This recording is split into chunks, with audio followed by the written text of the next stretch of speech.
Hi guys, welcome to Body Fix Golf with me, Russ Jones. Today we're going to look at legs, particular leg strength, things you could do at home to have a big impact on the ability to hit the ball further. Let's get started.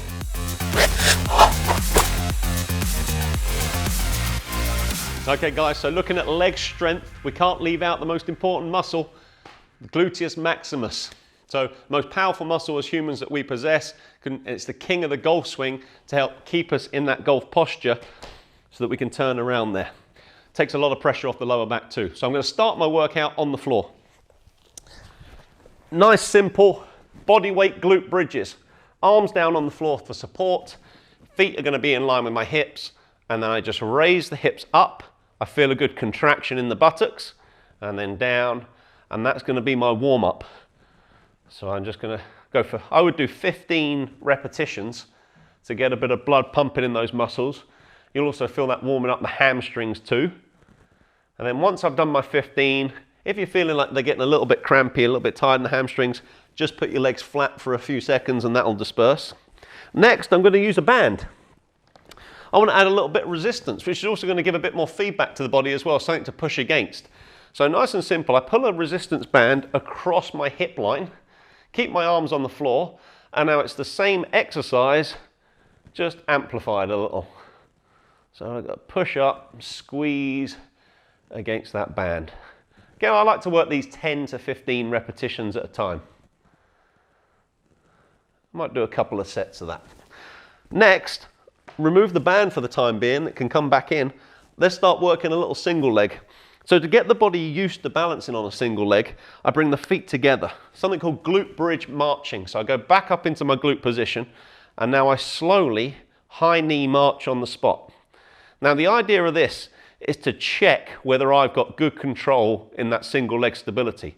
I don't want to see the hips dropping or swaying to one side. So in my mind, I'm visualizing that I've got a belt buckle, like a spirit level, and that little bubble stays in the center. For extra challenge, I can remove the arms, just place them across the chest. Straight away, I feel like that's got my attention a bit more. Bit of core working along with the hips and the leg muscles to get the job done. Now, I like this for up to a minute. And that's kind of prepared the body for one leg. Next, I go to one leg. I'm just going to rest my right foot on top of my left leg and then perform 10 single leg glute bridges. And for time, let's pretend that's 10. Once I've done both legs, I might come back again, or in the future, in the next week or so, to give myself more challenge, I add that resistance back in. It's now a single leg resisted glute bridge. Again, build that one up, 10 repetitions each side, maybe a couple of sets. By now, you're definitely warmed up, feeling pumped in that glute. Let's add the extra leg muscles into position. So in standing, for most of you out there getting used to your lunges, I always like to start with a dowel or a broomstick to give you a little bit of support. So what I'm going to do is going to go into a split squat stance. It's a little easier than transferring straight into normal squats.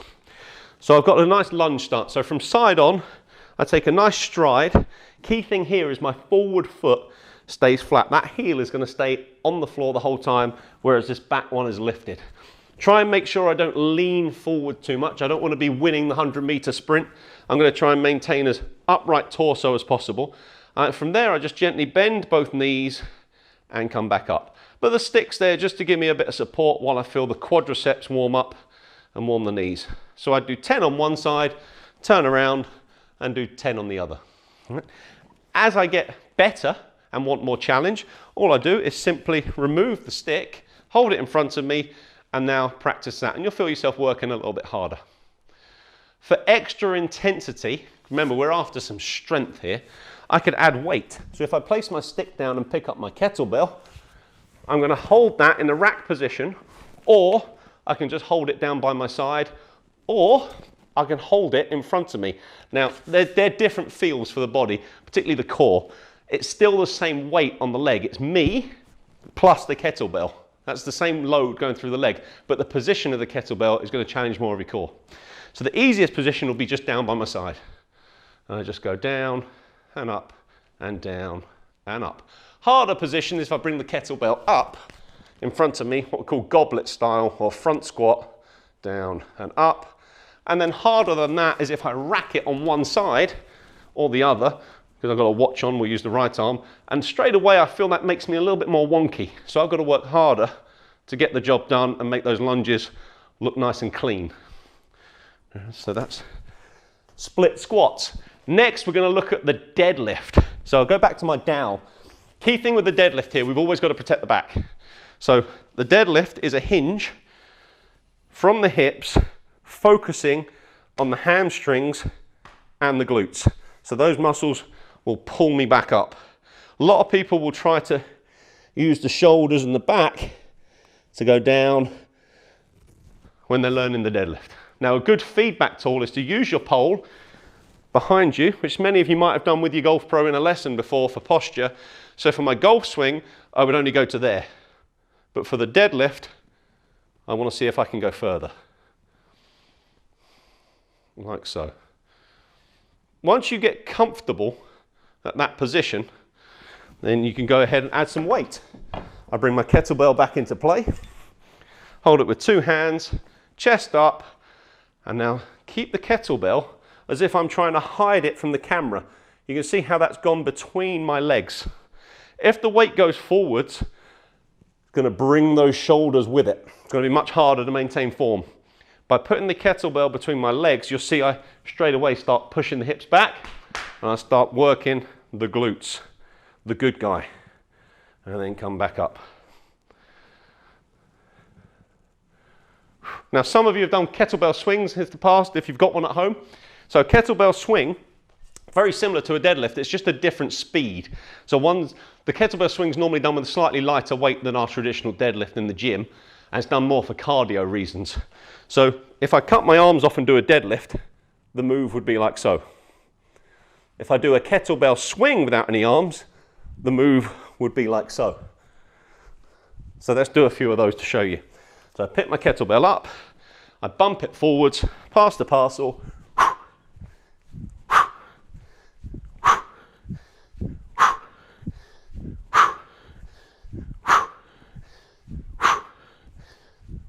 and then rest.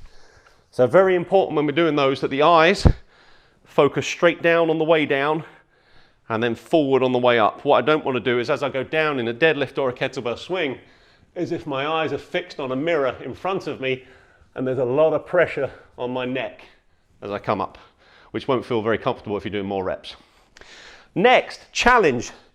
Single leg, always a good place to go for when we're training for you golfers, because I'm going onto my right leg and then I'm going quickly onto that left leg. So I need stability in there as well as strength. So one-legged deadlift.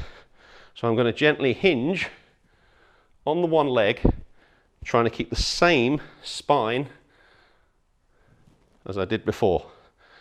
Once I get comfortable with that, what I like is just popping it behind my back like so and trying to do the same exercise. So once again, form is the most important thing when you're doing these. Make sure you understand the move and get comfortable before you then add the load. In comes kettlebell again. I'm going to hold it in my left hand because I was working my left leg. Slightly easier for balance. That's going to keep me over and stacked with the weight over that left leg. So down and up. Down and up. And then for extra challenge, the other side. So right hand, left leg. It's making me wobble a little bit more. I've got to work harder in my foot, my core, my hip, all of my leg muscles, like so. Now when you're working on these exercises at home, I like 6 to 10 reps of really good form. Once you're nailing that and you can do a couple of sets of 10 with body weight alone, start adding resistance in. Obviously don't go crazy at first, but build up. Let the weight and the repetitions guide you. If you feel like you could have done 50, the weight or the resistance or the challenge is too easy. If you feel like you could only do 3 or 4, it's probably a little bit too heavy or just a little bit too difficult task for you at the time. Okay guys, so legs, always a bit of a tough one. Never miss leg day. Leaves us a little bit more exhausted, so build up gradually with your reps and your sets. Focus on quality first, quantity can come second. All right, so Keep at it. Consistency is key. Remember, we want to swing hard, stay healthy. We'll see you in the next video.